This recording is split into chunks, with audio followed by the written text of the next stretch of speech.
You have the book, The Call of the Himalayas, or Himalayas, either way. Depends on where you're from and what accent you have, just like whether it's creek, crick, or just like we have. Okay. After the passing away of Sri Ramakrishna, Narendra and some of the other disciples remained at the Kasipur garden house for about a fortnight. 2 of them were constantly there, while others came whenever they were able. All were possessed with a spirit of dispassion, a desire to realize the presence of the Master. At this time, word came that Nag Mahasaya was fasting.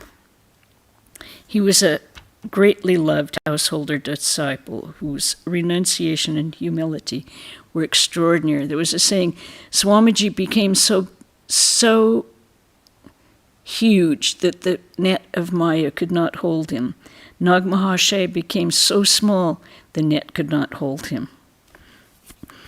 At this time, word came that Nag Mahasaya was fasting. Narendra and Gangadhar went to see him. Their sudden appearance embarrassed him. When they asked for something to eat, he brought out some sweetmeats and salt snacks, but could be persuaded to take a little of them himself, only after Naren and Gangadhar had eaten a portion. Narendra did all he could to keep together the youthful band of Sri Ramakrishna's devoted disciples.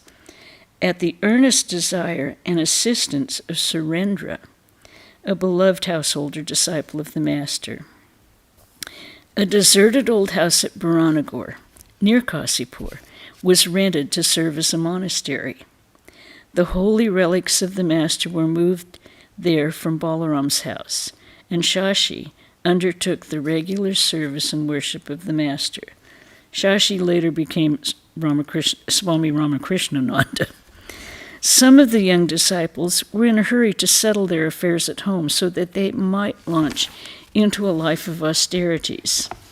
The prevailing mood at this time is well described in Swami Akhandananda's own words.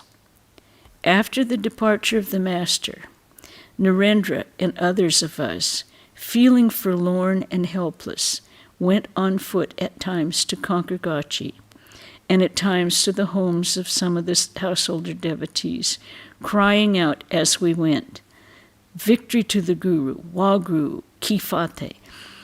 At almost 8 in the evening, feeling quite famished, we would reach Upendra's tiny bookshop. He would entertain us generously with a large variety of edibles, as well as beetle rolls, which put new life into us. The coachman at the Beaton Square carriage stand would be shouting, 4 pice to Kasipur, Bharanagore. And Upendra would put us into a carriage and send us back. Many a time he served us in this way. Gangadhar spent most of his days at the Bharanagore monastery. He introduced hymns in praise of the Guru, which he learnt from sadhus, as no hymn was then sung at the monastery. Occasionally he paid a visit to his mother. His father was not opposed to his son's unworldly inclinations. The young disciple keenly felt the absence of the Master. Visions of the Himalayas, the abode of Lord Shiva, would flash before his mind's eye. An urge to go out as a wandering monk and see the Himalayas grew stronger in him as the days went by. But how to fulfill his desire? He knew his mother would never allow him to go. He approached his father, who listened to his son's words, and understanding that he was bent on going, the father said to him gravely, "Very well. Let me know, my boy, when you leave. I'll see you off at the station." Meanwhile, in the 3rd week of December, 1886, Baburam's mother invited some of the young disciples to her village home at Antpur. 9 of them came. Narendra, Baburam, Sharat, Shashi, Tarak, Kali, Niranjan, Sarada, and Gangadhar. Now, in the quietness of the village at midnight on December 24th, they all sat around a blazing fire, while Narendra spoke enthusiastically of the life of Christ. Inspired by the occasion and the words of Narendra, all of them cut off all their worldly ties and embraced the monk's life before the holy fire. After this event, the disciples began to gather at the Bharanagar monastery. Rakal, Yogan, Subodh, Latu, and Harinath also joined the brotherhood. Their unflinching faith and dauntless courage, their devotion and austerities, gave to those who visited the monastery a glimpse of the dawn of a new epoch. Now, the 9 who first came were Narendra, Swami Vivekananda, Baburam, Swami Premananda, Sharat, Swami Sardananda, Shashi, Swami Ramakrishna, Tarak, Swami Shivananda, Kali, Swami Abhedananda, Niranjan, Swami Niranjanananda, Sarada, who was, which one was he? In Gangadhar, who was Swami Akhandananda. I'm not sure who Sarada was. And then the others were Rakal, who was Swami Brahmananda, Yogan, who became Yogananda, Subodh, who we read his life already, Latu, whose life we have read already, and Harinath, who became Swami Turiyananda. So that was the first sannyas, that was when they took their first sannyas vows on Christmas Eve. Now, of this period, and at that time they did not know it was Christmas Eve. They just had Narendra had the inspiration to talk of Christ that night. And then they all sat around the Duni fire and took their sannyas. Of this period, Gangadhar spoke in later days. The nights we spent in japa and dhyana, meditation, and with the warbling of the birds at dawn, we had a dip in the holy waters and returned to the monastery. We had informal discourses on the Master, meditated, and sang songs just where we sat. A favorite song was one composed by Girish Ghosh. We moan for rest, alas, but rest we can never find. We know not whence we come, nor where we float away. Time and again we tread this round of smiles and tears. In vain we pine to know whither our pathway leads, and why we play this empty play. The spirit of dispassion, in addition to the desire to travel penniless and alone, filled the thoughts of Gangadhar. The call of the Himalayas had become irresistible. He informed his father of his intention. He met him at the Howrah station at the time of his departure. As the train was about to start, Gangadhar bowed and touched his father's feet and stood with bent head before him. Goodbye, my child. Go and fulfill your spiritual aspirations. There is nothing real in the world, said his father. May you have unshaken faith in God. Gangadhar was wearing the ochre cloth the Master had bestowed on him. And thus it was in February 1887, a week before Shivaratri, and just 6 months after the passing away of the Master, that Gangadhar, without informing his brother disciples, left the Bharanagar monastery as a wandering mendicant. Gangadhar's father stood on the platform as the train left the station, gazing after his son with tears rolling down his cheeks. Gangadhar was his eldest son, the prop of his old age. The son felt deeply the sacrifice of his father. A great love and regard for him filled his heart, for he knew his father to be a highly devout man. Srimanta kept his son's departure secret, but not for long. The mother was becoming anxious when rumors were heard of her son's departure. "For God's sake, tell me where Gunga is," she said to her husband. "You couldn't remain so unconcerned if you didn't know." Her husband did all he could to console her, but she refused to be comforted. They went to many pilgrim centers in search of their son, but they could find no trace of him. At last they came back to Varanasi to visit Trilangya Swami with the hope that he might reassure them as before. But this time he was totally indifferent. The grief-stricken mother could no longer restrain her tears. Due to her sorrow, she suffered a long time from eye and head ailments. Gangadhar now lived as a young pilgrim who shunned the tortuous ways of the world and took the path his master had shown him. His only trust was in God. His only search was for the ideal that Ramakrishna had set before him. His wanderings led him up the Himalayan peaks and across desert plains. At times he was well fed. At other times, food was not available. Nights were passed either in wayside shelters, under trees, or on the bank of a river, in a mountain cave, or on the icy bed of a glacier. Whatever destiny allotted to him, he gratefully accepted. Sometimes his companion was a holy man, sometimes a cheat or a robber. Sometimes he was adored in a monastery. Sometimes he was in the custody of the police. Always his faith remained unshaken. Originally, Gangadhar had bought a ticket to Vaidyanath Dham, but because of his great devotion to Buddha, he changed his plan and went instead to Bodh Gaya, and from there to Rajgir, once a well-known stronghold of Buddhism. He made his journey on foot, and then returning to Bodh Gaya, he stopped at Gaya, went to the Barabar Hill, and then came back to Gaya. Now, I'm going to let you look up all those places on a map, okay? I'm not going to even try and explain where they are.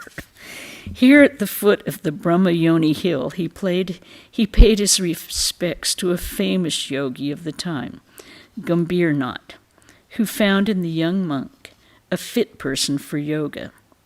He offered him a cave beside his own, saying, "My boy, stay here and you will have everything." The youthful traveler replied, "Our master told us that we can have no idea of the infinite unless one has seen the Himalayas of the or the ocean, so I am eager to see the Himalayas." At Gaya, Gangadhar was the guest of a landlord, Durga Shankar Babu, a devotee of Sri Ramakrishna. The meeting awakened holy memories of the master, and the two spent a happy time talking of those days and in singing devotional songs. Durga Shankar suddenly remarked, "But your eyes don't blink, and neither do the eyes of the gods. You have been accepted by the master. You belong to him. Otherwise, how could it have happened that all the while we've been talking and singing, you've never once blinked your eyes?" Parmadadas Mitra, a landlord of Varanasi, sometimes came to Durga Shankar Babu's place. He was a Sanskrit scholar and a member of the Senate of Allahabad University. He had some property at Gaya, which required his presence there. From Durga Shankar Babu, he had come to know of Sri Ramakrishna, and this led to his acquaintance with Gangadhar. Pramada Das and Gangadhar met again in Varanasi, and being much drawn to the young yogi, Pramada Babu invited him to his home. Pramada Babu heard a vivid account of Sri Ramakrishna's unique life from Gangadhar and felt blessed to learn about the God-man.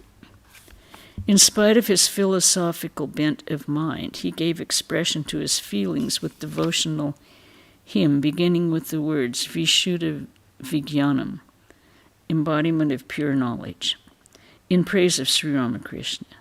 Gangadhar loved this hymn and would often sing it. It was from Pramada Babu that he learned to intone correctly passages from the Vedas, the Upanishads, and other Sanskrit hymns. At Varanasi, the holy city and a seat of learning the holy city and a seat of learning and culture, Gangadhar spent joyful days visiting temples and saintly men. This is the same as Benares. Benares, Varanasi, Kashi, all exactly the same place. He met Trailangya Swami, a living embodiment of Shiva, near the cremation ground of Manikarnika. The saint was sitting naked and silent in a place encircled with iron spikes. Gangadhar could not see how to enter. The saint by sign showed him the way, and Gangadhar went in. He saluted and received his blessings. On another day, he went with Pramadadas Mitra to visit Swami Akhandananda, who could speak Sanskrit fluently and was a Vedantic scholar of repute. He too was a naked holy man, and he fed Gangadhar sweets with his own hand. He told Pramada Babu one day, "Bring Gangadhar here with you, otherwise I won't speak to you. The sight of him arouses in me a spirit of dispassion." Swami Akhandananda desired to keep Gangadhar with him and gave him lessons in the Vedas. In response to his wishes, Gangadhar said, "Please, turn inward that sight which seeks to get knowledge through books, so that I may acquire the knowledge of the self." To which the Swami replied, "I see you are a yogi." Gangadhar left Pramada Babu's place for Ayodhya, where he stayed for a few days, and then he proceeded to the temple of Sitarama on the Saryu River, where he enjoyed the charming conversation of the devout abbot of the temple, Janakibar Sarana. He went on to Lucknow and then to Naimisharana. Of the ancient place he writes, Naimisharanya is a large grove of mango trees. There are proofs, as its name suggests, that the place was once a forest. At this time, the place is very beautiful as the trees are in full blossom. It was the month of March when he reached Hardwar. From there he wrote to Pramada Babu at Varanasi about his travels and concluded, "Please send the parcel by post if you find it convenient.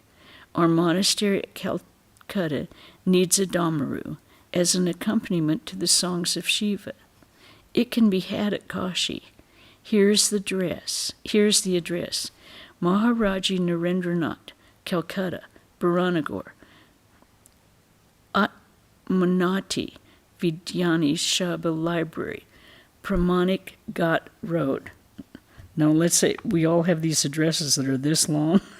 This was to Maharaji Narendranath, who is Swamiji. This introduction of Pramada Babu to the monks of the Baranagar monastery grew into a deep and abiding friendship. Gangadhar went to the Chandi Hill to meet the celebrated tantric sadhu Kamraj. The sadhu asked Gangadhar, "What do you want in life?" In reply, Gangadhar quoted a line from the Gita, "Neither grieves nor desires." But Kamraj was a devotee of the Divine Mother. He felt sad to hear him say this and said, "You want the knowledge of the self and not my mother." But Ram Prasad, a man from your part of the country, loved the mother. These words moved Gangadhar deeply. Sometime later, when Swami Vivekananda heard about this incident from Gangadhar, he exclaimed in joy, "How beautifully said, you don't want my mother." There were still 3 weeks before the pilgrimage to Badrinarayan was to start. Gangadhar spent his time at Rishikesh alone in a hut by the Ganga. Rishikesh was then a secluded place surrounded by forest and rocky cliffs, where monks lived austere lives in tiny huts. Gangadhar became intimate with the simple and high-souled monks and passed some of his happiest days with them in meditation and study of the Upanishads. The bell at the almshouse for monks would often go unheeded. Rishikesh had traditionally been a place where there wasn't a house where all the monks were fed, and they would ring a bell, and if they came out of meditation or desired food, they could go there and get food once a day. In the afternoon, he would go out and beg holy alms from house to house, which is the time-honored custom among monks. At Rishikesh, Gangadhar met some striking personalities. Among them were Sadhu Hiridas, Mayaram Avadut, and Brahmachari Swayamjyoti. The famous Mayaram Avadut had made the 4 great pilgrimages, that is to Badrinarayan, Puri, Rameshwaram, and Dwaraka.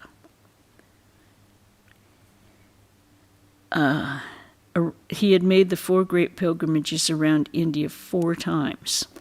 "Which way should I take to the Himalayas?" Gangadhar asked him. The Avadut pointed to the road in front, at which Gangadhar said, "I thought of leaping from peak to peak." Mayaram called his disciples and said, "Hear what the Bengali says. With the grace of the Guru, the disciple turns into a saint." The Rishikesh of those days, however, is no more, nor is the woodland seclusion of the renounced ascetics the same. A journey to Rishikesh in those days was fraught with perils, as the forest all around were infested with beasts of prey.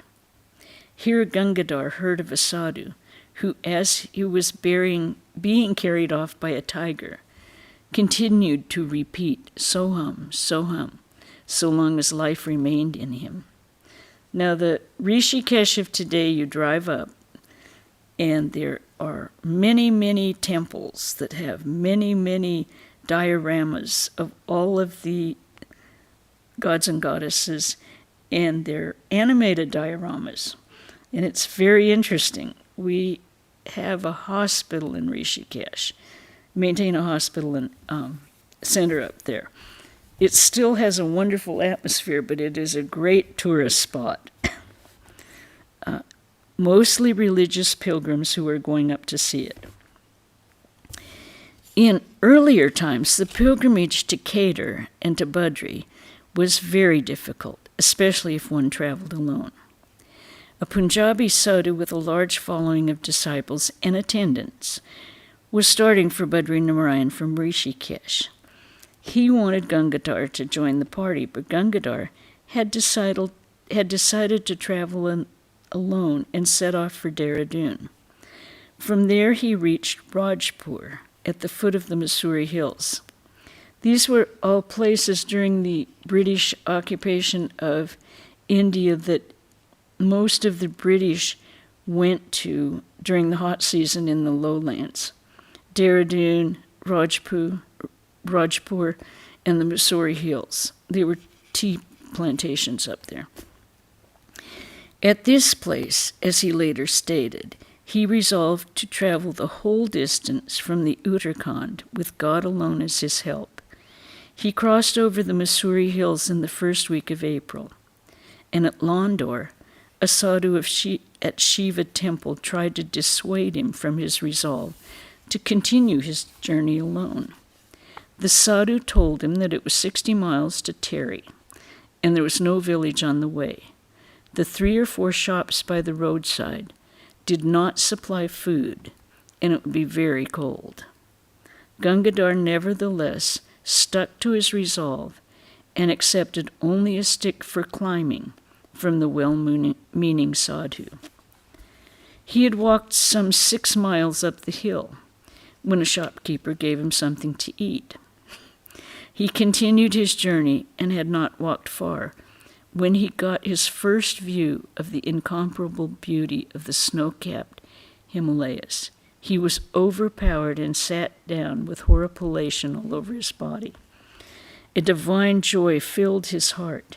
Gazing at the snow-clad ranges, he thought, "Is this the holy Himalayas which Sri Ramakrishna used to advise everyone to see? Is it in the mountains that Mahadev is united with Parvati in eternal embrace?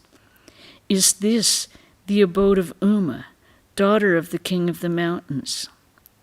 Enchanted by the indescribable beauty and grandeur of the Himalayas, Gangadhar mused on the greatness of God, and looking on the snow-covered ranges as Mahadeva himself, he offered his homage at his feet. In a transport of joy, Gangadhar walked on till he was tired, then rested in the shade of a tree. He had not met anyone except a hillman now and then. Climbing in the hills and the bracing air made him very hungry. There was a shop on the hill before him.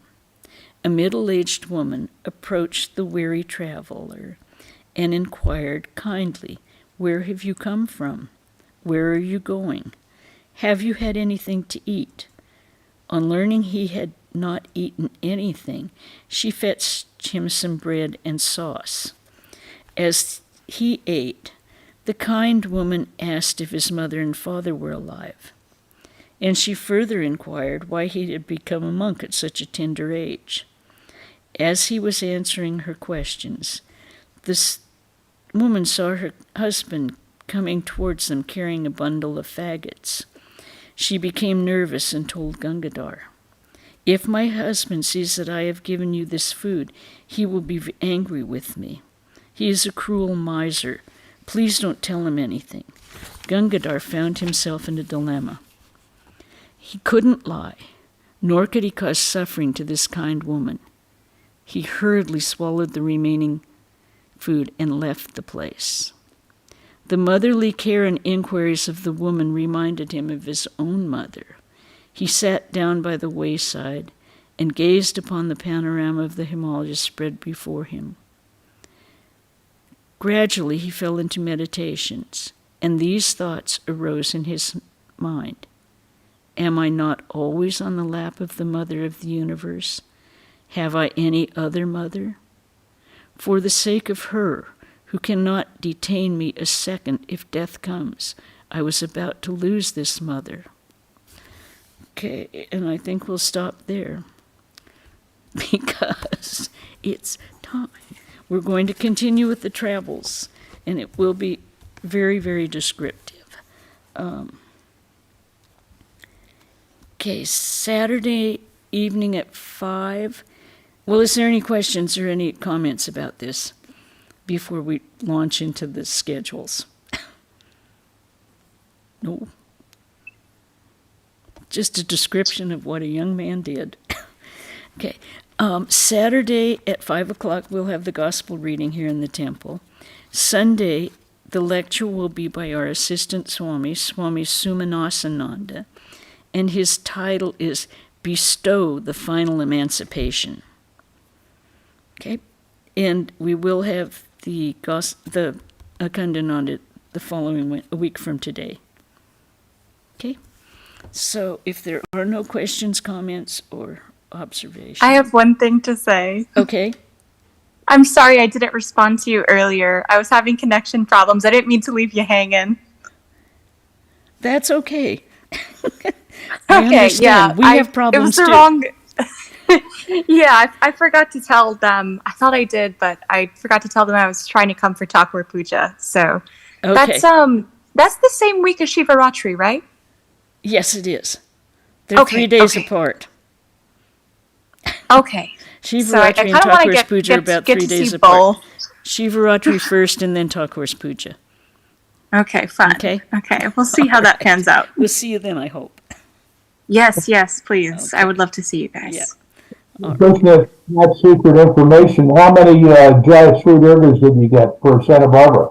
I haven't gotten the tallies for everyone yet, but we've got more than enough. We did the puja, and we have more than enough probably for 2 or 3 more pujas. Okay. Krishna Prana, I seem to have bought the wrong book. This is not the book you're reading. No, Obvious. this is the book I'm reading.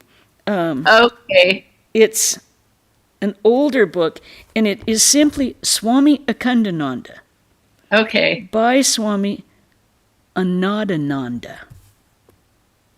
I couldn't find it. Annada Nanda. Okay. Okay. I'll do a search. Yeah.